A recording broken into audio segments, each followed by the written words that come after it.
Good evening, everyone.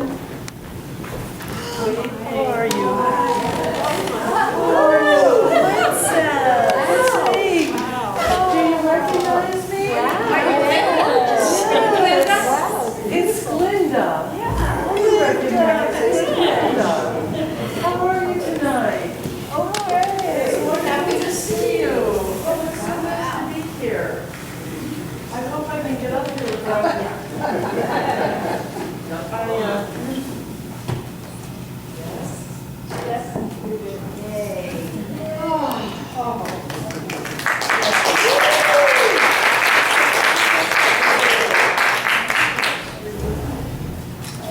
Linda, hi. Hi. Linda, I had to come out and tell you, to remind you. Here you go. Maybe this one? Sure. Do I have to stand here, do you think? A little closer. While you're standing, if you want to walk, you can just go into any mic. Go into any mic. So you're standing here now, so when you use this mic, Okay. okay. Glinda time. Closer to the mic, please. Closer. Closer. This one. Yes. Glinda. There we go. Oh, this is close. This is close, kids. This is close.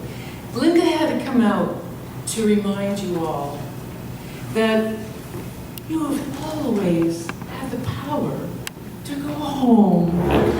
Remember when she came to tell a story with Dorothy, when she was really there to remind her that Dorothy always had the power.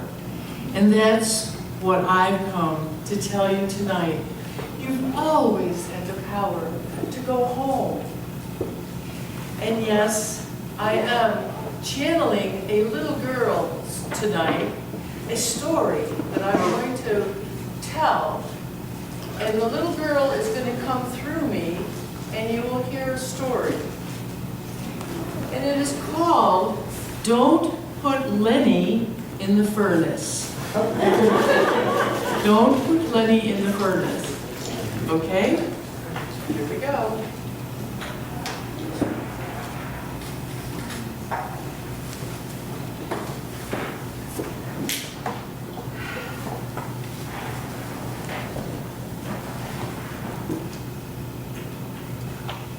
When I was in kindergarten in the 1950s, in a class of very smart Catholic children in a very, very cold town, way up by the Great Lakes where the wind would blow from the west and bring all the snow from Lake Erie and Lake Ontario and just dump it on my town. And in those days, we were used to being very cold, but I was particularly cold because my classroom was in the basement, the very first classroom that I had, the kindergarten classroom. It was all gray tile, green tile. It was smeared like the walls had green paint, and it was always wet and always cold. But I had to sit in the back of the underneath the half window because I felt very afraid of all the people in kindergarten. I was very afraid of what was going to be happening. There were spiders in that window, but I didn't care. Somehow I was safe in that corner. And then one day, Lenny, the little crippled boy,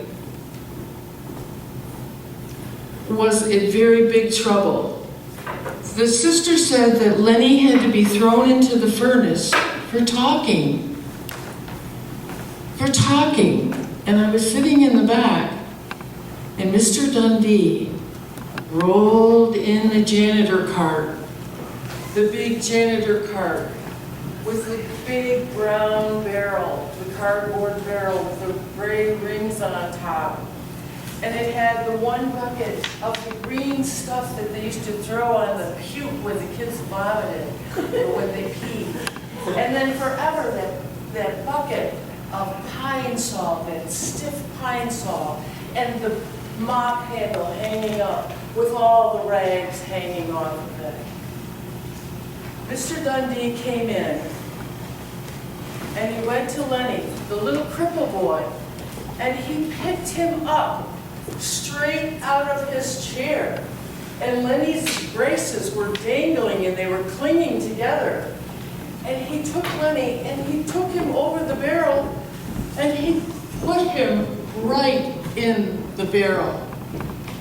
He also grabbed the crutches because if Lenny was going to the furnace, then we wouldn't need those crutches.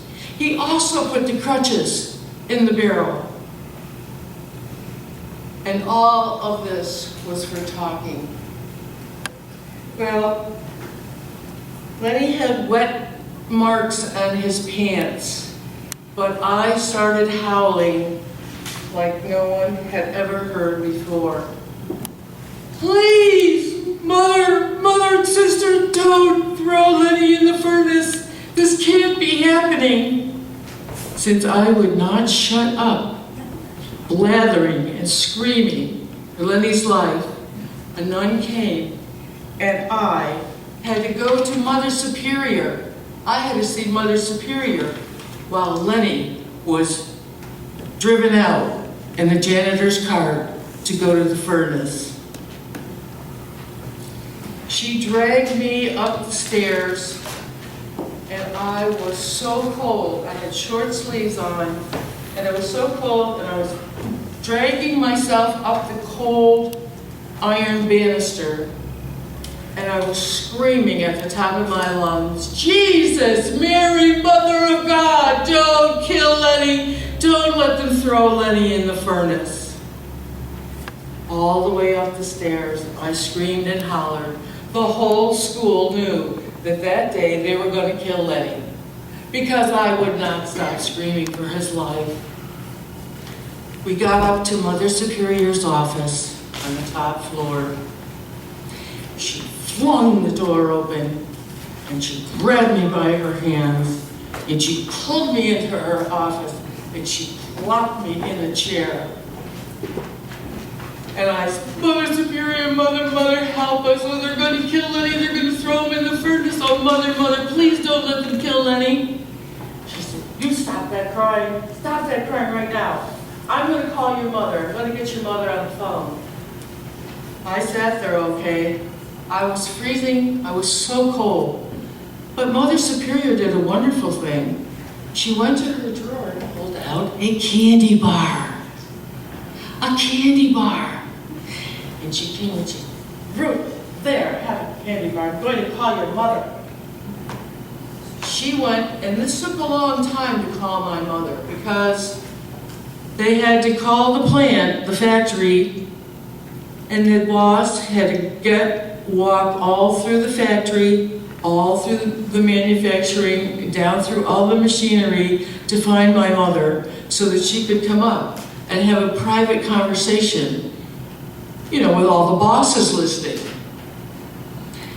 And Mother Superior got on the phone and I could hear them jabbering. Meanwhile, I'm in the chair screaming, don't kill Lenny! They're killing Lenny! They're going to kill Lenny! She came to me and she said, now, dear, I want you to tell me what kind of a candy bar did I give you? And she had the phone out so that my mother could hear. And she asked me to read the candy bar wrapper. And I'm like, I don't know, but I surely know what this candy bar is. This is a whorehouse candy bar. And they're killing Lenny. They're throwing Lenny in the furnace. She said, what kind of candy bar? A whorehouse candy bar. Of course, a whorehouse. A whorehouse candy bar. And she's got the phone to my mother. And they're killing Lenny. They're going to put Lenny in the furnace. Unbelievable. She hung up the phone. They never came back.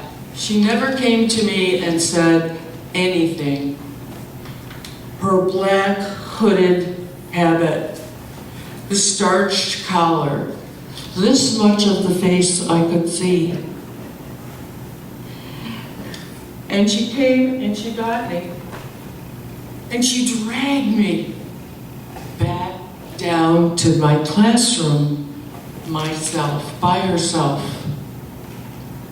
She, Mother Superior, took me to my classroom. I was terribly honored. Mother Superior, the great Mother Superior, the holiest nun of them all, was walking me to my classroom. And I'm screaming, are they gonna, don't kill Lenny, they're not gonna kill any of them, they're not gonna kill any. I had gone into my stages of grief. I was walking like an elephant into the room, and she dragged me in front of the whole class. Before everyone, she took me back to the seat, and she plopped me in it, and she held me there stiffly, and I started to faint. I was so overwrought, I started to pass out. I could feel my body just, she would jerk me up, grabbed my face, pointed me, look, look. And I looked, and there came Lenny walking in the room on his crutches. Lenny was walking all across the room with his crutches. I couldn't believe it. I was absolutely stunned. And my whole being, my whole heart swelled and opened up inside me. I knew that day that even though the nuns didn't talk to me or look at me or get into, I never knew what they looked like, I knew that they had some power. They at least knew what a telephone was. They knew how to call my mother. And I said, oh, this is wonderful. Because on that very day, I told myself, I knew that Lenny, a miracle had happened because I had prayed and I had called out Mary, Jesus, Mother of God, save Lenny from the furnace, save Lenny from the furnace.